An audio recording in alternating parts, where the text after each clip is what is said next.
Tignan niyo po ha, pumasok sa kulungan ang dating presidente May 12. Ang tinakdang panahon para dun sa tinatawag na confirmation of charges, September 25. Tama ba yan? Na sa 6 na buwan, nakakulong na yung tao, hindi pa tayo sigurado kung meron kang probable cause laban sa kanya? Kaya merong confirmation of charges, ang kasaysayan po niyan, para makumbinse yung mga bansang gaya ng Amerika na sumali sa ICC kasi sabi ng mga Amerikano, napakamakapangyarihan yung prosecutor na yan.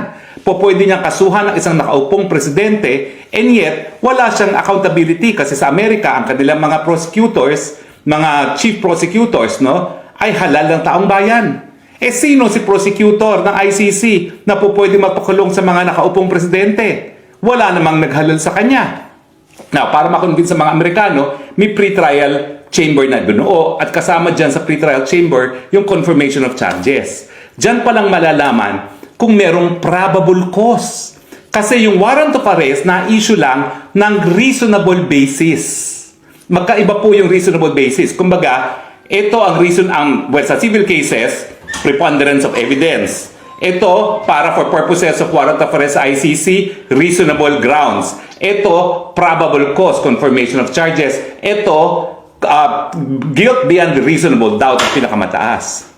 Pwede ba yun? Nakulong ka na lang 6 months, kapag sinabi pa lang walang probable cause, paano mo maibabalik yung 6 na buwan na nawala sa buhay ni Presidente Rodrigo Roa Duterte?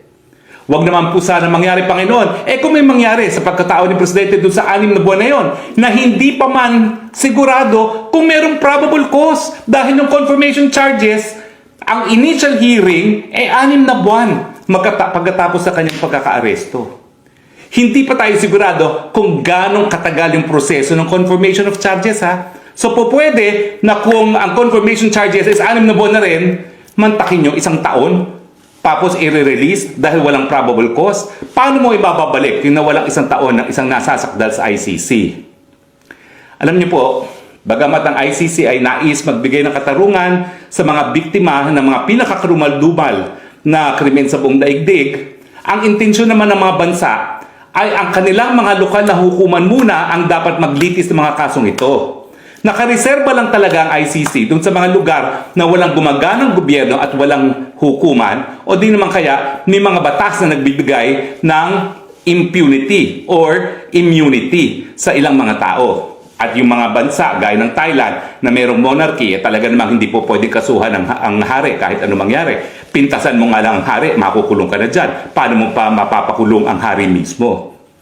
Pero ang importante dyan is, bagamat naniniwala tayo na dapat talaga pag walang gumaganang hukuman, mapananagot pa rin yung gagawa ng pinakakarumal-dumal na mga krimen laban sa buong daigdig, importante naman na yung karapatan ng mga nasasakdal, yung mga nakadetene, ay respetuhin.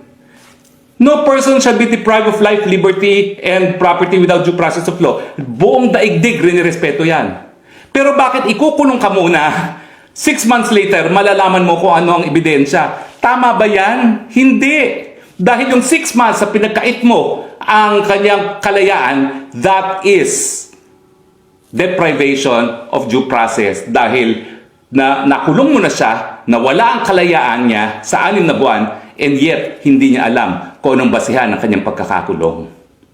At ang masakit pa, mga taong may kulay lamang ang linilitis ng ICC. Walang puti po na nalilitis sa ICC.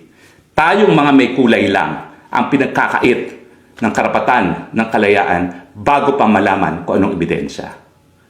Kayo na po maghusga. Tama ba ho na pinagkait na ng kalayaan, kinidnap na ang ating presidente bago pa niya malaman ang ebidensya laban sa kanya?